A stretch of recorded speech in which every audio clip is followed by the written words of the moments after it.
Hello everyone, this is me Apoorva Thakur. Welcome to next exam toppers academy. Guys, आज हम discuss करने वाले हैं एसएससी सीएचएसएल का जीके का मॉक टेस्ट 3। तो चलिए वीडियो स्टार्ट करते हैं।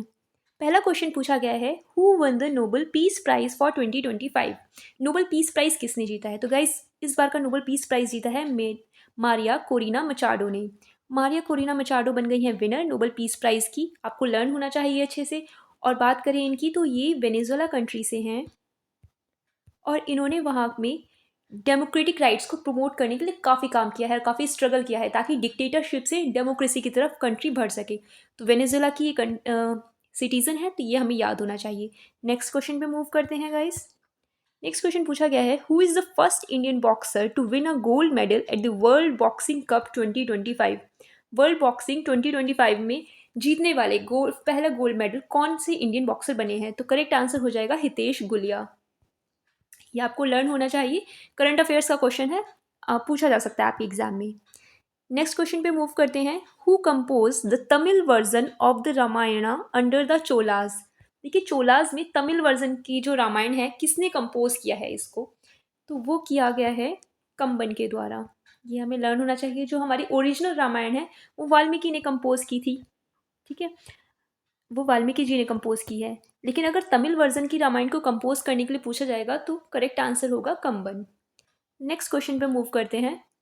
नेक्स्ट क्वेश्चन पूछा गया है, winner of US open men's single title 2025। कौन है इसके विनर? तो देखिए, कार्लोस अल्कराज इसके विनर हैं। और ये किस कंट्री के हैं? ये हैं स्पेन के। देखिए, बहुत इंपॉर्टेंट हो जाता है। 4 ग्रैंड स्लैम होते हैं टेनिस में जो पूरे साल में पूछे जाते हैं, आपको पता भी होगा। अगर हम बात करें तो एक होता है Australian open, then French open, then Wimbledon and US open. Okay, और फिर हमें ये याद होना चाहिए मेल एंड फीमेल की कैटेगरी में किस किस को मिला है। ये बहुत इंपॉर्टेंट क्वेश्चन है गाइस, और इसमें से क्वेश्चन ज़रूर देखने को मिलता है किसी ना किसी एग्जाम में। एसएससी का ये फेवरेट क्वेश्चन है। तो देखिए, ऑस्ट्रेलियन ओपन की हम बात करें, सबसे पहले ऑस्ट्रेलियन ओपन होता है। तो ये जीता था इस बार जेनिक सिनर ने। Jannik Sinner. और ये किस कंट्री के हैं? ये इटली के हैं। देन फ्रेंच ओपन जीता कार्लोस अल्कराज ने। Carlos Alcaraz. और ये किसके हैं? ये स्पेन के हैं। देन विम्बलडन ओपन जो है, ये फिर से जेनिक सिनर ने जीता है। तो ये हम इजीली लर्न कर सकते हैं मेल वाला तो। एंड देन यूएस ओपन की बात करें जो क्वेश्चन में पूछा गया था, ये कार्लोस ने जीता है। Carlos Alcaraz. तो देखिए, आपको लर्न करने में कितना ईजी हो जाएगा अगर आप जैसे सिनर कार्लोस, सिनर कार्लोस। ठीक है, ऐसे आप इजी लर्न कर सकते हैं। और जेनिक सिनर जो है वो इटली के प्लेयर हैं, और कार्लोस अल्कराज जो है वो स्पेन के प्लेयर हैं। कई बार ये भी पूछा जाता है कि कौन किस प्लेयर है, तो आप मतलब किस कंट्री से प्लेयर हैं, तो आपको ये लर्न होना चाहिए, ये इंपॉर्टेंट हो जाता है। ठीक है, और बात करें हम फीमेल कैटेगरी में, तो देखिए फीमेल कैटेगरी में ऑस्ट्रेलियन ओपन जीता था मेडिसन कीज ने। मेडिसन कीज, ये यूएसए की हैं, मेडिसन कीज।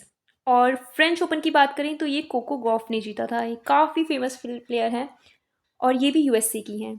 विम्बलडन की बात करें तो ये ईगा स्वातिक ने जीता था। ईगा स्वातिक। और ये पोलैंड की प्लेयर है। और यूएस ओपन की जब हम बात करते हैं तो ये जीता है आर्यना सबलिंका ने। आर्यना सबलिंका। और ये हैं बेलारूस के प्लेयर। तो आई होप आपको क्लियर हुआ होगा। हम एक बार रिवाइज करते हैं। देखिए, 4 ग्रैंड स्लैम मैंने आपको बताया, Australian open, French open, Wimbledon and US. ये 2025 की हम बात कर रहे हैं। तो इसमें मेन सिंगल और फीमेल सिंगल, जो वुमेन सिंगल होता है, ये ज़्यादा इंपॉर्टेंट होता है। तो ये देखिए, Australian open, French open, Wimbledon and US open. Male category में हम बात कर रहे हैं Jannik Sinner Carlos, Jannik Sinner Carlos. ठीक है, ये हमें इजीली लर्न हो गया। और फीमेल कैटेगरी में हम जब बात करते हैं तो मेडिसन कीज यूएसए की, कोको गॉफ ये भी यूएसए की हैं, Iga Swiatek and Aryna Sabalenka Belarus. I hope आपको ये क्लियर हुआ होगा। नेक्स्ट क्वेश्चन की तरफ मूव करते हैं। तो देखिए, इस क्वेश्चन में हमसे पूछा गया था यूएस ओपन का, तो ये कार्लोस अल्कराज स्पेन की, ये विनर हैं इसकी। नेक्स्ट क्वेश्चन पे बढ़ते हैं। देखिए, यहाँ पे पूछा गया है, what type of lens is use to correct short sightedness. देखिए, शॉर्ट साइटेडनेस मायोपिया की बात हो रही है यहाँ पे। तो मायोपिया में क्या होता है कि जो डिस्टेंट ऑब्जेक्ट्स होते हैं वो ब्लरी अपीयर होते हैं, हमें दूर की चीज़ें नहीं दिखती हैं, जिसमें ठीक से पास की चीज़ें दिख रही हैं, दूर की चीज़ें नहीं दिख रही, तो उसके लिए करेक्ट आंसर होता है कॉनकेव लेंस। ठीक है, कॉनकेव लेंस यूज़ किया जाता है मायोपिया को करेक्ट करने के लिए, ठीक करने के लिए। ओके। और अगर हाइपरमेट्रोपिया है, ठीक है, जिसे बोला जाता है लॉन्ग साइटेडनेस, जिसे पास की चीज़ें ब्लरी अपीयर होती है, तो उसमें कॉन्वेक्स लेंस यूज़ किया जाता है। ओके, उसमें कॉन्वेक्स यूज़ करते हैं, और हमसे मायोपिया पूछा गया है तो उसमें कॉनकेव लेंस यूज़ किया जाता है। नेक्स्ट क्वेश्चन पे मूव करते हैं guys. The MSP system in India is recommended by. MSP system क्या होता है? देखिए, एमएसपी क्या होता है? Minimum support price. जो गवर्नमेंट एक मिनिमम प्राइस पे करती है, जो क्रॉप होती है उसके लिए फार्मर्स को। तो पहली बात तो ये कि ये पूछा गया रिकमेंड कौन करता है, तो रिकमेंड करता है CACP। CACP की फुल फॉर्म क्या होती है? देखिए, CACP की फुल फॉर्म है commission for agriculture cost price. जो एग्रीकल्चर की कॉस्ट है उसके लिए जो प्राइस है उसको डिसाइड करने वाला कमीशन। ओके, ये रिकमेंड करता है। और डिसाइड कौन करता है? डिसाइड करता है CCEA। ये भी आपको पता होना चाहिए, करेक्ट आंसर तो सही हो गया, बट डिसाइड कौन कर रहा है? CCEA। ये काफ़ी रिपीटेडली आस्क्ड क्वेश्चन है, पूछा जा सकता है, बहुत इंपॉर्टेंट है, तो लर्न होना चाहिए। CCEA क्या होता है? ये होती है cabinet committee on economic affairs. On economic affairs. तो देखिए, ये कर रहे हैं डिसाइड और रिकमेंड कर रहे हैं CACP। CACP हमने बात की, CACP है commission for agriculture cost and price. All right, I hope ये क्लियर हुआ होगा। नेक्स्ट क्वेश्चन की तरफ मूव करते हैं। देखिए, यहाँ पे पूछा गया है which Chola ruler assume the title of Madurai Kondavan. Madurai Kondavan का टाइटल किस चोला राजा ने जीता था? तो देखिए, चोला एम्पायर की बात हो रही है यहाँ पे। अगर हम बात करते हैं, सबसे पहले तो चोला एम्पायर बहुत फेवरेट टॉपिक है SSC का, तो ये आपके बारे में आपको पता होना चाहिए। कैपिटल क्या थी इसकी? कैपिटल थी तंजौर। तंजौर इसकी कैपिटल थी। और फाउंडर कौन थे? विजयालय चोला। ये जो ऑप्शन दिया गया है, ये फाउंडर थे चोला एम्पायर के। ओके, देन बात करते हैं हम राजा राजा चोला। तो आपने सुना होगा बृहदेश्वर टेम्पल, पूछा भी जाता है कई बार क्वेश्चंस में। तो वो राजा राजा चोला ने बनवाया था बृहदेश्वर टेम्पल। और इनके सन थे, जो इनके बेटे थे, वो थे राजेंद्र चोला। ये भी काफ़ी फेमस रूलर थे चोला एम्पायर के। इन्होंने श्रीलंका को जीता था, और जो नेवल एक्सपीडिशन किया था इन्होंने श्री विजय किंगडम का। और इनको जो सबसे ज़्यादा क्वेश्चन पूछा जाता है, इन्हें भी एक टाइटल मिला था। क्या टाइटल था गाइस? वो टाइटल था गंगई कोंडा चोलन का। गंगई कोंडा चोला। गंगई कोंडन चोला। और ये टाइटल इन्हें क्यों मिला था? क्योंकि इन्होंने पाल्स को डिफीट किया था। कि तो जैसे गंगा रिवर क्रॉस करके गए थे, तो इसलिए इन्हें बोला था गंगई कोंडा चोला। और उसी के बाद इन्होंने अपनी नई कैपिटल बनाई थी। पहले तो तंजौर इनकी कैपिटल थी, उसके बाद इन्होंने गंगई कोंडा चोलापुरम को अपनी कैपिटल भी बनाया था। राजेंद्र चोला ने। बहुत बार पूछा जाता है, अच्छे से लर्न होना चाहिए। अब आते हैं हम अपने क्वेश्चन पे। हमसे पूछा गया मदुरई कोंडवन, ये किसको मिला था? तो ये टाइटल मिला था प्राण तक को। ठीक है, ये हमारा करेक्ट आंसर हो जाएगा। और इन्हें क्यों ये टाइटल मिला था? क्योंकि इन्होंने जीती थी पांड्यास की कैपिटल मदुरई। देखिए, आपसे नाम से ही पता चल रहा है। तो इन्हें टाइटल मिला था क्योंकि इन्होंने जो पांड्यास की कैपिटल थी, क्या कैपिटल थी उनकी? मदुरई कैपिटल थी। अब देखिए, आपको ये क्वेश्चन ये भी पता चल गया कि पांड्यास की कैपिटल क्या थी। देखिए, हम संगम एज में पढ़ते हैं ना साउथ में, चोला, चेराज एंड पांड्यास। तो हम चोलास की बात कर रहे हैं, और पांड्यास की कैपिटल जब इन्होंने जीती थी प्राणतक वन ने, मदुरई को जब इन्होंने कॉन्केस्ट किया था, उन्होंने जीता था उसको, तब इन्हें टाइटल दिया गया था मदुरई कोंडवन का। आई होप आपको ये क्लियर हुआ होगा कि फाउंडर हैं विजयालय चोला। राजा राजा चोला जो है, इन्होंने बृहदेश्वर टेम्पल बनाया था। और जो इनके बेटे हैं राजेंद्र चोला, उन्हें गंगई कोंडन चोला का टाइटल मिला था। गंगई कोंडा चोलापुरम उन्होंने न्यू कैपिटल बनाई थी। और प्राणतक वन की हम बात करते हैं तो उन्हें मदुरई कोंडवन का टाइटल मिला था। क्यों मिला था? क्योंकि उन्होंने पांड्यास की जो कैपिटल थी मदुरई, उसको जीता था। इतना हमें क्लियर हो गया। नेक्स्ट क्वेश्चन पे मूव करते हैं। देखिए, क्या पूछा जा रहा है यहाँ पे। Which article of Indian constitution states that a money bill shall not be introduce in the council of states. पहली बात, काउंसिल ऑफ स्टेट्स क्या होता है? काउंसिल ऑफ स्टेट्स हम राज्यसभा को बोलते हैं। तो देखिए, बोला गया कि जो मनी बिल होता है वो राज्यसभा में पेश नहीं किया जाता। वी ऑल नो दैट कि वो लोकसभा में ही पेश किया जाता है मनी बिल। तो ये किस आर्टिकल में होता है? जब हम मनी बिल की बात करते हैं, तो मनी बिल का आर्टिकल होता है गाइस आर्टिकल 110। ठीक है, लेकिन ये पूछा गया है कि वो राज्यसभा में इंट्रोड्यूस नहीं किया जाएगा, ये किस आर्टिकल में दिया गया है? तो करेक्ट आंसर हो जाएगा आर्टिकल 109। काफ़ी अच्छा क्वेश्चन है, पता होना चाहिए हमें, क्योंकि 110 हम याद कर लेते हैं बट 109 कई बार नहीं याद आता है, तो याद होना चाहिए आपको। नेक्स्ट क्वेश्चन पे मूव करते हैं। Transition elements are generally found in which block of the periodic table. देखिए केमिस्ट्री का क्वेश्चन है ये। ट्रांजिशन एलिमेंट्स जो होते हैं वो किस ब्लॉक में आते हैं? तो वो आते हैं डी ब्लॉक में। करेक्ट आंसर हो जाएगा डी ब्लॉक। ये ग्रुप किस तक होता है? ग्रुप 3 से 12 तक, उसमें आते हैं डी ब्लॉक। अब इन्हें ट्रांजिशन एलिमेंट क्यों कहा जाता है? देखिए ये वाले जो होते हैं ये ट्रांजिशन एलिमेंट्स हैं। क्यों? क्योंकि ये जो हाईली रिएक्टिव मेटल्स हैं और इधर हैं नॉन मेटल्स, इनके बीच में हैं ये। ठीक है, तो मेटल्स और नॉन मेटल्स के बीच में जो इंटरमीडिएट प्रॉपर्टीज़ हैं इनकी, हाईली रिएक्टिव ये एस ब्लॉक एलिमेंट्स होते हैं यहाँ पे, और इधर पी ब्लॉक एलिमेंट्स हैं। तो ये जो बीच में हमें दिए गए हैं, इसलिए इन्हें बोला था ट्रांजिशन एलिमेंट्स, डी ब्लॉक को, यहाँ से। ठीक है, जनरली ये हार्ड मेटल्स होते हैं, इनके हाई मेल्टिंग और बॉइलिंग पॉइंट देखने को मिलते हैं, और ऑफन हम इन्हें एज अ कैटलिस्ट यूज़ करते हैं। हम देख सकते हैं, देखिए ये एल्कली मेटल्स होते हैं, देन सेकेंड ग्रुप जो होता है वो एल्कलीन अर्थ मेटल्स का होता है। ऐसे यहाँ पे हेलोजेंस हैं, नोबल गैसेस हैं, ये हमें पता होना चाहिए। तो ये डी ब्लॉक एलिमेंट्स हैं यहाँ पे। ओके, ग्रुप 3 से 12 तक। नेक्स्ट पे मूव करते हैं। Which international organisation supports globalisation and free trade? Free trade को सपोर्ट करने वाली कौन सी इंटरनेशनल ऑर्गेनाइजेशन है? तो देखिए करेक्ट आंसर हो जाएगा WTO। WTO stands for world trade organisation. ठीक है, वर्ल्ड ट्रेड ऑर्गेनाइजेशन ये कब बनी थी? ये बनी थी 1 जनवरी 1995 में। ठीक है, हेडक्वार्टर की बात करते हैं हम, तो हेडक्वार्टर कहाँ है इसका गाइस? हेडक्वार्टर है जिनेवा स्विट्ज़रलैंड में। और पहले अभी इसमें 166 मेंबर कंट्रीज़ हैं। पहले होता था, हमने देखा था कि इसमें होता था GATT, general agreement on trades and tariffs. ठीक है, उसके बाद उरुग्वे राउंड्स ऑफ एग्रीमेंट्स हुए, देन मार्किश एग्रीमेंट हुआ, और मार्किश एग्रीमेंट साइन होने के बाद गेट को बना दिया गया WTO 1995 में। ठीक है, इसका हेडक्वार्टर जिनेवा स्विट्ज़रलैंड में है। तो मार्किश एग्रीमेंट से जो ये बनी है वो भी हमें पता होना चाहिए। ठीक है, नेक्स्ट क्वेश्चन पे मूव करते हैं। ये देखिए ज्योग्राफी का क्वेश्चन है। Which mountain is located in south America? South America में कौन सी माउंटेन है? देखिए एल्प्स की जो हम बात करते हैं तो ये यूरोप में है ना। रॉकीज़ की हम बात करते हैं तो ये नॉर्थ अमेरिका में देखने को मिलती है हमें। वॉस्किस की हम बात करते हैं तो ये फ्रांस और जर्मनी में देखने को मिलती है। मोस्टली पोर्शन जो इनका फ्रांस में है। और एंडीज़ जो हैं ये साउथ अमेरिका में है। ओके, ये करेक्ट आंसर है यहाँ पे हमारा। अब एल्प्स भी अगर हम बात करें तो इनकी हाईएस्ट पीक क्या है? हाईएस्ट पीक हमें सबकी पता होनी चाहिए, जो हमारी फेमस माउंटेन्स हैं। देखिए माउंट ब्लैंक ये हाईएस्ट पीक है एल्प्स माउंटेन की।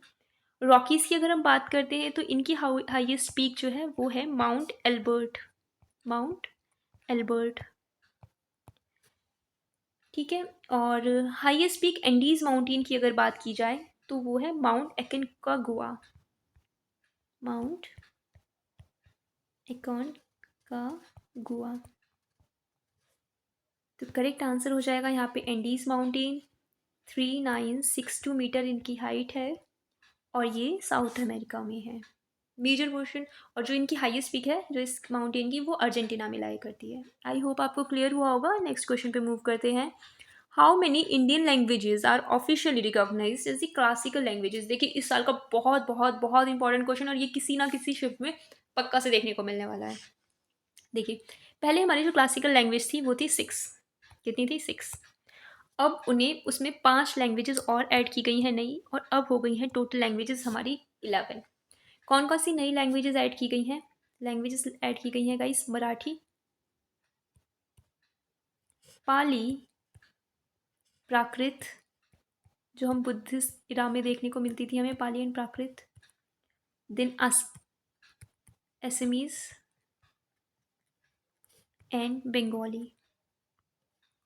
ऑलराइट, ये 5 लैंग्वेज हैं जो रिसेंट में ऐड की गई हैं, ये हमें अच्छे से पता होनी चाहिए। पहले 6 लैंग्वेजेस थी, तमिल, संस्कृत, तेलुगु, कन्नड़, मलयालम एंड उड़िया। ये 5 लैंग्वेजेस ऐड करने के बाद हमारे पास हो गई हैं टोटल क्लासिकल लैंग्वेजेस 11।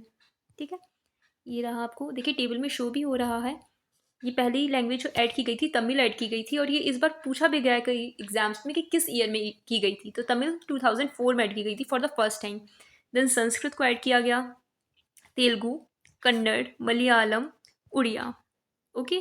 और जो इस साल ऐड की गई हैं वो है मराठी, पाली, असमीज़, प्रकृत एंड बंगाली।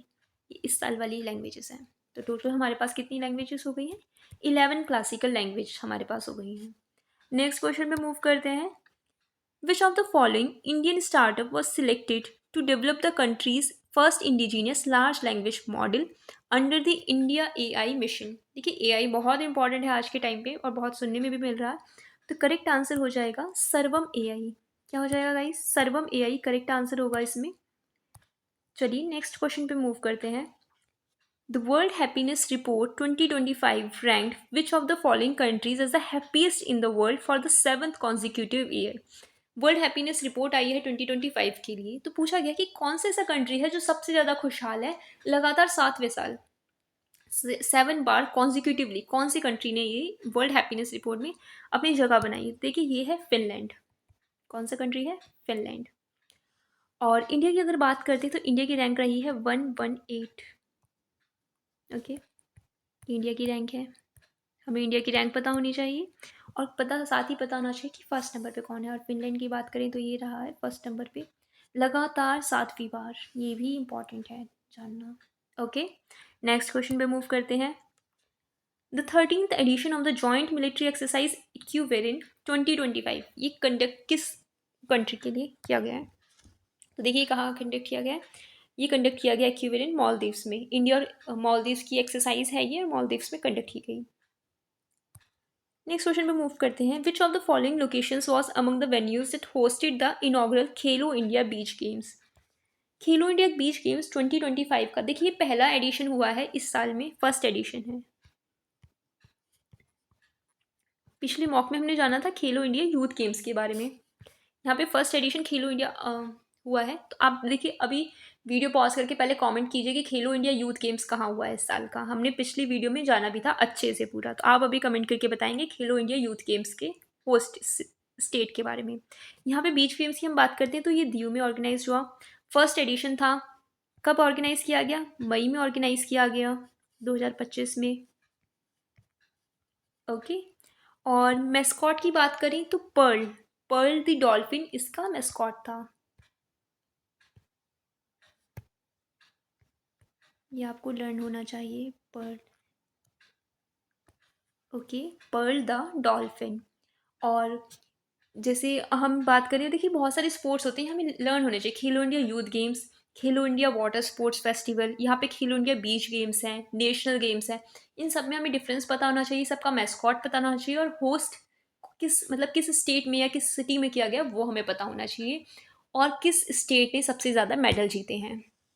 अगर ये हमें पता होगा तो हम एग्जाम में बहुत ईजिली स्कोर कर सकते हैं। देखिए खेलो इंडिया जो वाटर स्पोर्ट्स थे वो हुए थे डल लेक श्रीनगर में इस बार। ओके, आगे मूव करते हैं। और ये जो है ये मैस्कॉट था Khelo India water sports games का, वाटर स्पोर्ट्स का हिमालयन किंगफिशर। और इसका मैस्कॉट था जो हमने बात की अभी, पर्ल द डॉल्फिन।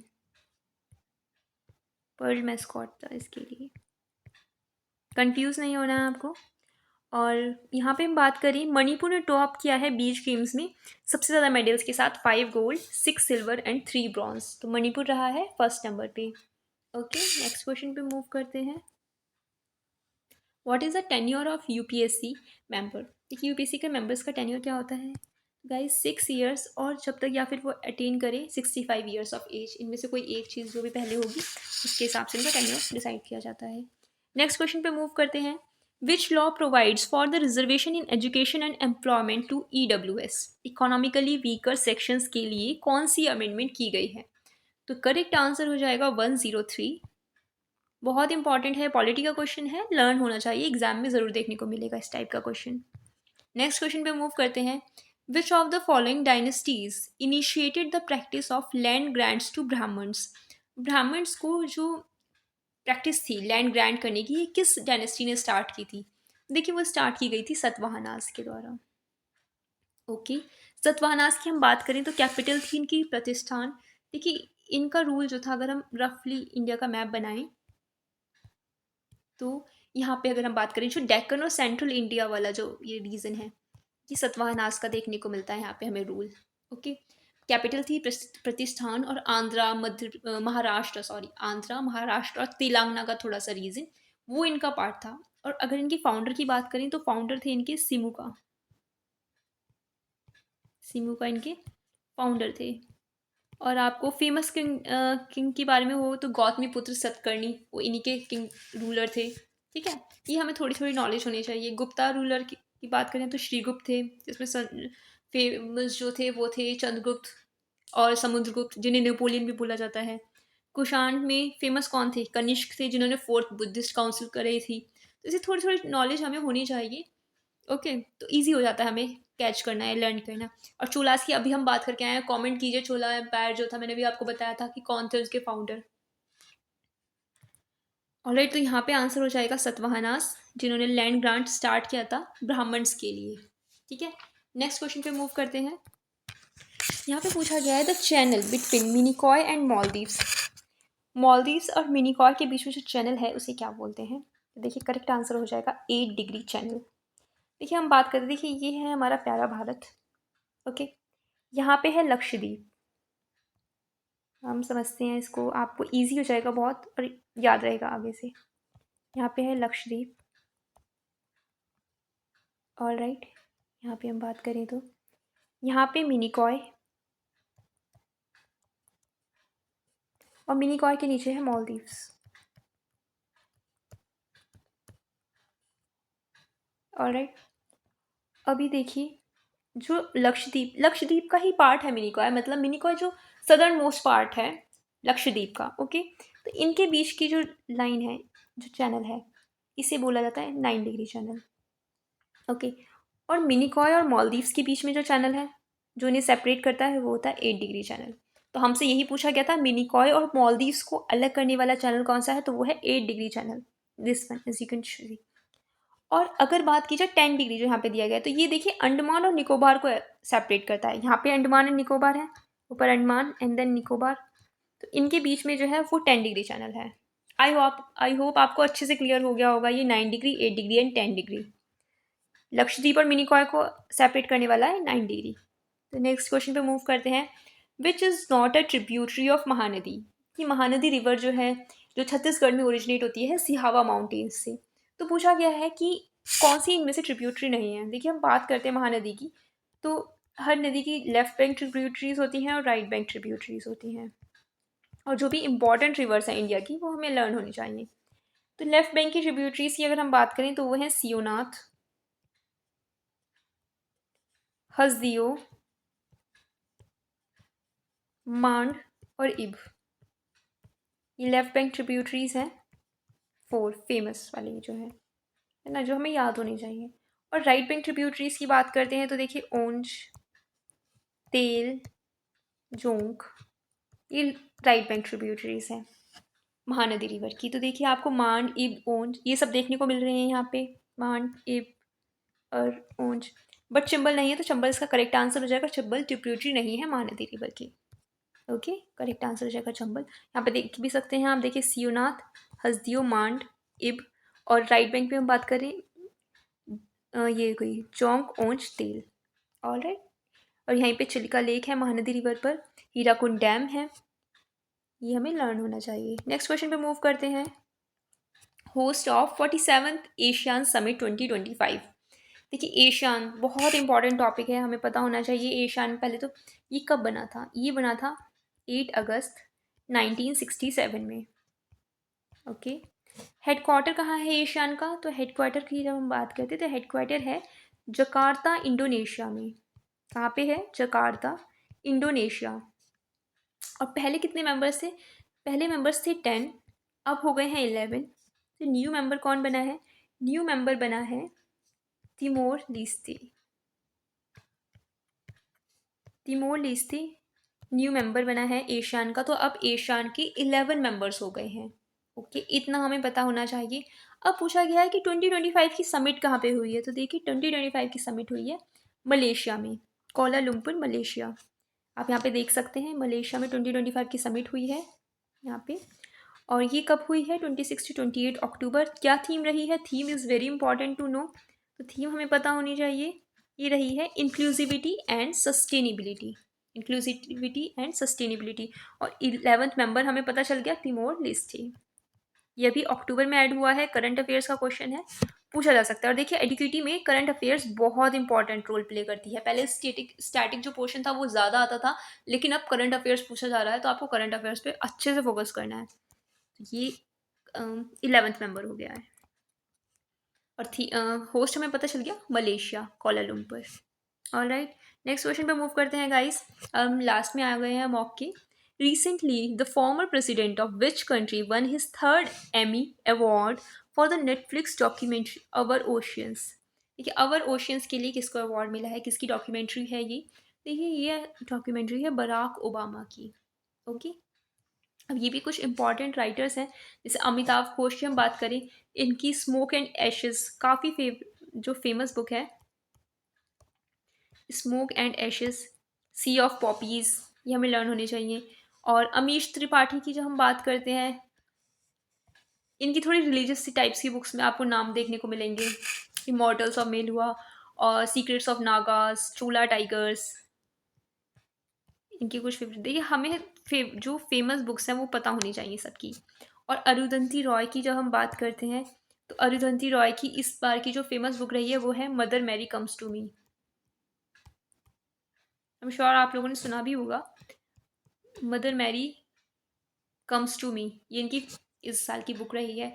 और गॉड ऑफ स्मॉल थिंग्स जो इनकी बहुत बहुत फेमस बुक रही थी, और इसके लिए इन्हें बुकर प्राइज़ भी मिला था 1997 में। गॉड ऑफ स्मॉल थिंग्स जो एसएससी में बहुत रिपीटेडली पूछा गया क्वेश्चन। और इसमें अवर ओशियंस अगर पूछा जाए तो Barack Obama. Books and authors are very important topic, तो ये अच्छे से पता होना चाहिए। ओके, नेक्स्ट क्वेश्चन पे मूव करते हैं। देखिए लास्ट क्वेश्चन पे हम आ चुके हैं। यहाँ पे हमसे पूछा गया है what is the India's rank in global peace index. Global peace index में इंडिया की रैंक क्या रही है, ये हमसे पूछा गया है by the institute of economy and peace. तो पहले तो हमें बताना चाहिए कि कोई भी इंडेक्स है वो कौन रिलीज़ करता है, तो ये पीस इंडेक्स रिलीज़ करता है IEP। Okay, institute for economics and peace. Then इसमें इंडिया की रैंक क्या रही है, तो इंडिया की रैंक रही है गाइज 115। ये रही है इंडिया की रैंक। ओके, और बात आती है टॉप किसने किया है, तो टॉप किया है आइसलैंड ने। ऑलराइट, टॉप आइसलैंड ने किया है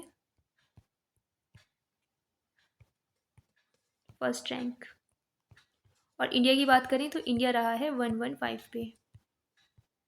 कोई भी अगर इंडेक्स होता है तो उसमें हमें इंडिया की रैंक ज़रूर पता होनी चाहिए, और किसने वो रिलीज़ किया है इंडेक्स वो हमें पता होना चाहिए। तो देखिए हमने कितने सारे क्वेश्चंस किए। आई होप आपको वीडियो अच्छी लगी होगी, आपको बहुत कुछ जानने को मिला। एक ही क्वेश्चन के साथ हम सारे क्वेश्चंस डिटेल में डिस्कस करते हैं।